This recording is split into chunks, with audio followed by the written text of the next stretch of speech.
Cécile, j'ai appris que tu étais boosteuse, alors j'attends que tu me boostes quoi. Tu crois que je vais te booster comment Je fasse un cours de Zumba. Tu fais Mickey Neuf après Si tu veux. Non.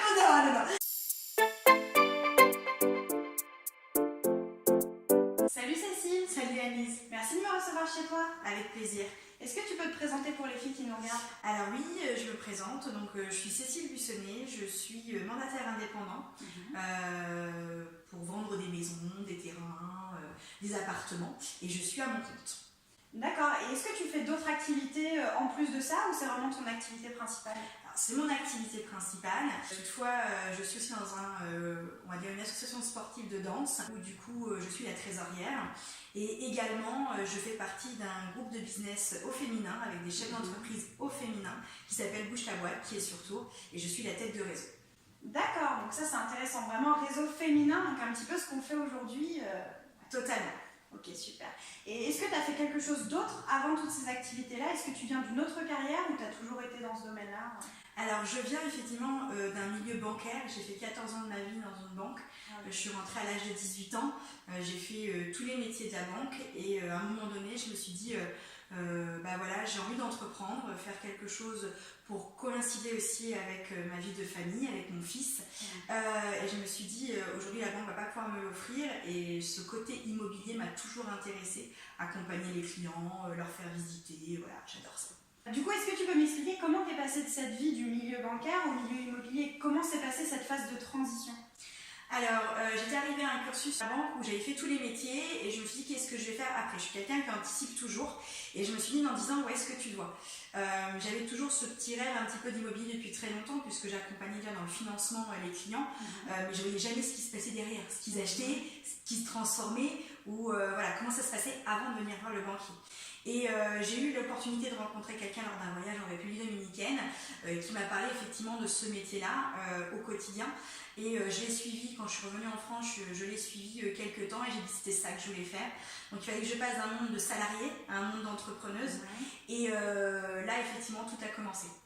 Tout a commencé, il a fallu effectivement que je saute le pas de me dire que je n'aurais pas de salaire dans un premier temps, qu'il fallait effectivement que je fasse mon réseau, que je me fasse connaître, que j'ai mes premières affaires. Et aujourd'hui, après 17 mois, je peux dire que c'est presque gagné. Yes. Et est-ce que pour toi, cette vie d'entrepreneuse, c'est ce qui te correspond aujourd'hui? Est-ce que tu ne regrettes vraiment pas d'avoir sauté ce pas? Non, je ne regrette rien puisque ce que je voulais au départ et dans ma vision, c'était de se dire je fais mon métier passion, qui était l'immobilier, je peux m'occuper de ma vie de famille avec mon fils, mon association aussi, de par d'être trésorière de l'association de danse, et puis de gérer mon planning.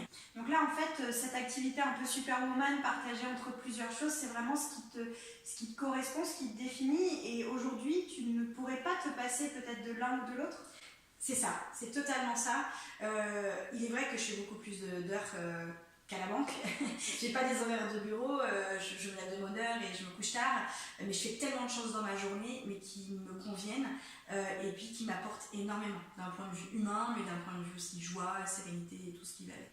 Donc je peux dire que tu fais partie de ces gens qui construisent un peu leur vie sur mesure? C'est ça, et j'adore. Ah. Forcément, c'est ce qui me plaît. Et du coup, entre cette vie que tu as vécue avant donc dans la banque et cette vie que tu mènes aujourd'hui un petit peu sur plusieurs fronts, qu'est-ce qui dénotait? Qu'est-ce que tu n'avais pas? Qu'est-ce qui te manquait? Ou qu'est-ce que tu as gagné aujourd'hui? Alors, ce qui me manquait avant, c'est d'être décisionnaire du plan d'action que je pouvais me faire ou des objectifs que j'avais envie de dépasser. Aujourd'hui, c'est moi qui les prends pour pouvoir avancer, pour pouvoir faire évoluer mon business aussi. Ce que je vois, en tout cas, vu de l'extérieur, c'est vraiment j'assure sur tous les fronts, j'y vais à fond la caisse et en plus, je suis drôle. Ce qui m'intrigue quand même un petit peu, et tu ne seras pas obligé de me répondre, c'est de savoir s'il y a une force plus profonde qui pousse à agir comme ça, s'il y a quelque chose qui me motive en fait pour atteindre autant de choses. Peut-être mon éducation qui a fait effectivement pour plein de raisons d'être débrouillarde, de porter haut et fort les messages de joie, parce qu'on n'a qu'une seule vie, il faut en profiter. Je vois toujours mon verre à moitié plein, moi pas à moitié vide.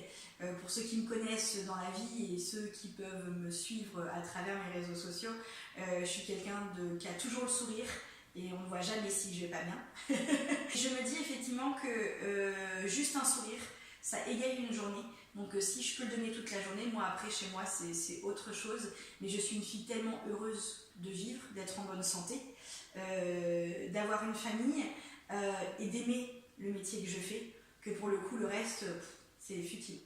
Et maintenant, je voudrais faire un petit zoom sur Bouge ta boîte, parce que tu m'as parlé de réseau féminin, donc forcément, il faut bien au bout d'un moment que je mette le doigt dessus. Est-ce que tu peux m'expliquer le projet de ce réseau et surtout pourquoi tu en es venue à prendre la tête? Quelles sont les valeurs qui t'habitent quand tu fais ça?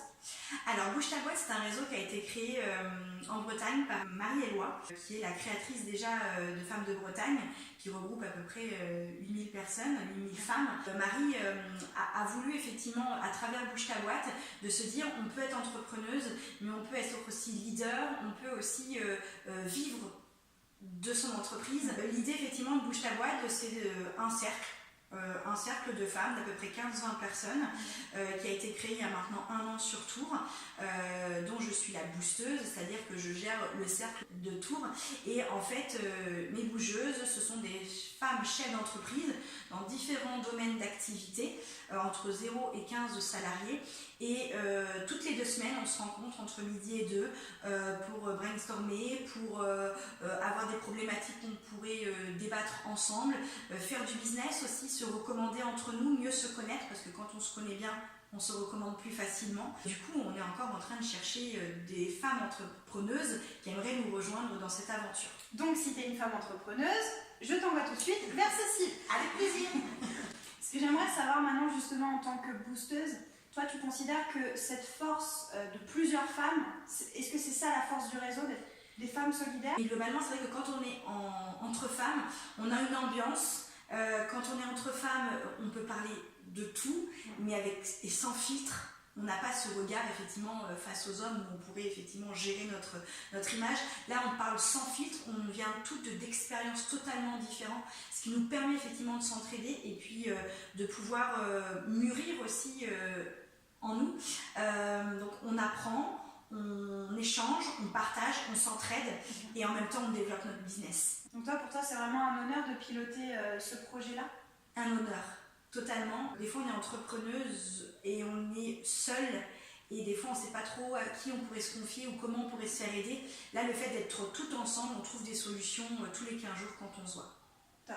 S'il y avait un bocal aujourd'hui, le bocal du bonheur, et qu'il y avait 3 choses à mettre dedans, qu'est-ce que tu voudrais mettre dedans? C'est foncer et oser. Si au fond de nous, on a vraiment une passion, il faut y aller. On n'a qu'une seule vie. On est femme, on peut entreprendre et je dirais qu'on le ferait avec un peu plus de rigueur et d'organisation, ce qui nous permet encore d'être mieux propulsés vers le haut et surtout l'entraide. Parce que seul, effectivement, on avance vite, mais vraiment à plusieurs, on va très très loin.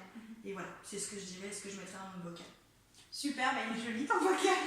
S'il y avait une fille qui nous regardait là aujourd'hui, qui hésitait à passer le pas, que ce soit professionnellement, personnellement, j'en sais rien, qui a envie de faire quelque chose de différent, qu'est-ce que tu aurais envie de lui dire aujourd'hui? Je reprends mon petit papier du bocal.